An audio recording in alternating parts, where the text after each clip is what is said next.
sinister intentions behind the veil of darkness. Malevolent forces have joined together to expedite a process already underway for decades, now pushing it to its terminal phase. This process marks the epilogue of a broader cycle, one that spans the ages and will usher in the long-awaited speciation. In this phase, those resonating with the energy of the Aquarian Age will progressively feel more alienated and out of sync with the masses, destined instead to unquestioningly submit to the dominant system. Fear, with its ensuing demand for security, will become the sentence for many, psychologically imprisoned. Not many months ago, 12 dark wizards, known as the Black Apostles, shaped a powerful collective thought. A shadowy menace now hovering in the astral and mental planes of our planet. Their aim is to unleash a psychological and spiritual assault on humanity, an invisible war bent on subduing minds and spirits. They do not seek to destroy humans, but to transform them into obedient slaves, to exploit as organic energy resources, akin to batteries from which to draw power.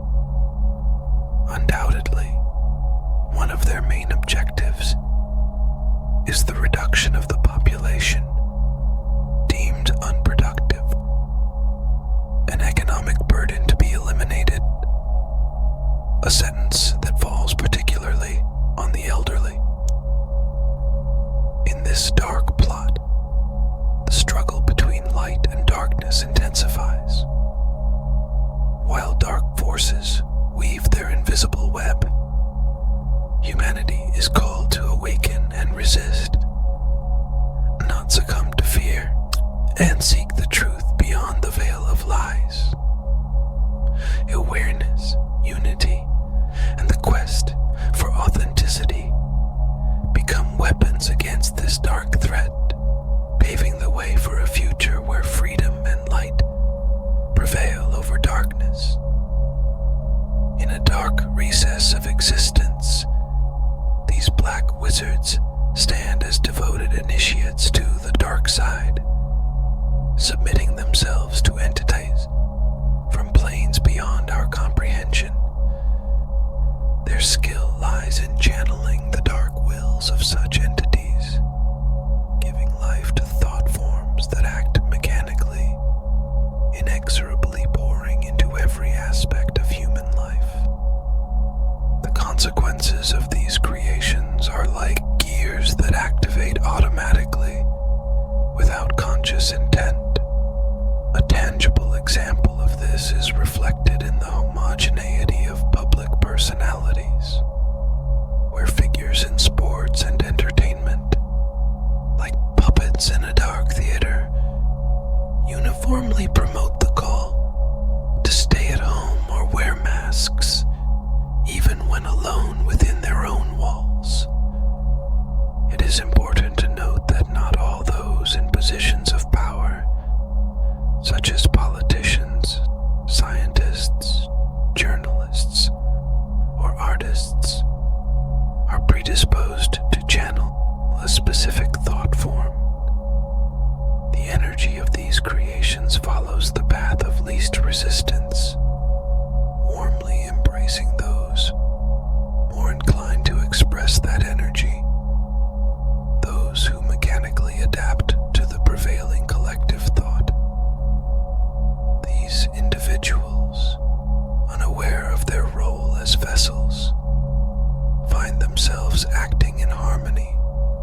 for spiritual liberation and collective awakening against the dark puppets of darkness.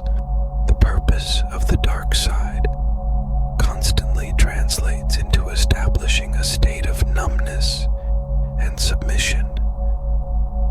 Their ultimate goal is to shape a semi-hypnotic state in which humans limit themselves to obeying, moving from one emergency to another, from one fear to another, perpetually stunned by dramatic external events that monopolize their complete attention. From the perspective of these dark forces, we are still what we have been in past millennia, creatures to exploit. Our presumed freedom has always been an illusion, except the freedom to awaken internally.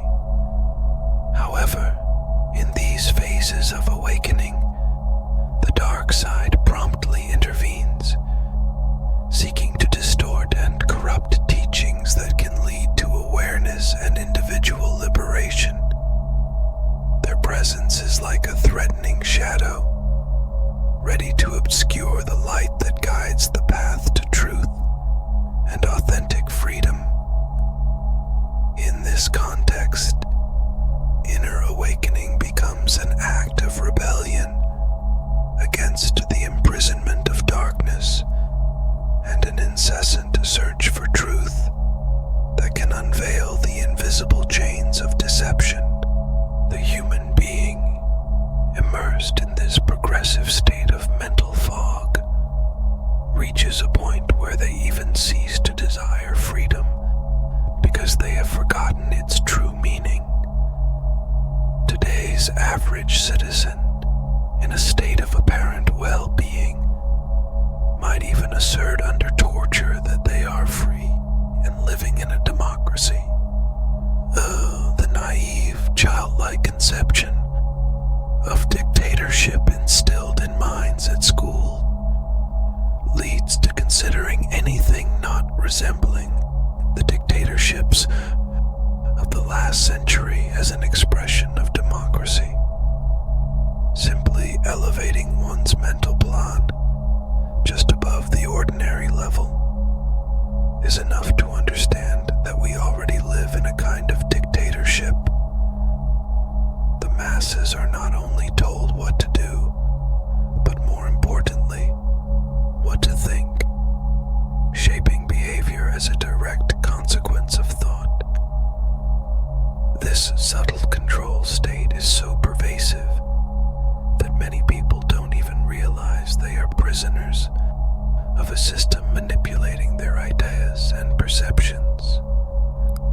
Uniformed thinking is the linchpin of this form of control, where diversity of opinions is stifled and replaced by standardized thinking imposed from above. Institutions, technology, and media contribute to creating a distorted reality that, if accepted uncritically, can shape entire societies according to the desires of those who hold invisible power. Awakening to a higher level of awareness becomes the key to escaping this mental prison, rediscovering the authentic meaning of freedom, and opening one's eyes to the truth hidden behind the curtain of illusion. Only then can humanity embark on the path to true and lasting freedom, overcoming mental chains and reclaiming the right to think independently. The media's influence on the perception of reality is a crucial aspect of contemporary societal dynamics. When the existence of an enemy is repeatedly proclaimed, it is inevitable that the population, fearful and anxious, will demand greater restrictions and controls to ensure their safety. Media narrative becomes a powerful means to shape opinions and push people to advocate for measures that, under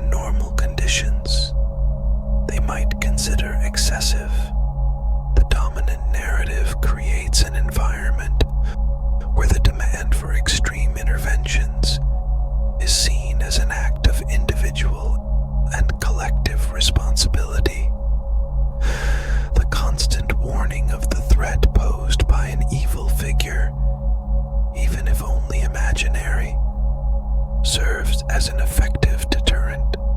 This scare tactic keeps people in a state of constant alertness, inducing the belief that the threat of a totalitarian authority is always looming. This, in turn, can justify further limitations on individual freedoms in the name of preventing an ostensibly imminent danger. The conditioned response to media narratives highlights the need for critical awareness and independent information seeking. Only through a deeper understanding and objective evaluation of situations can society break free from the cycle of fear and control, ensuring a healthier balance between security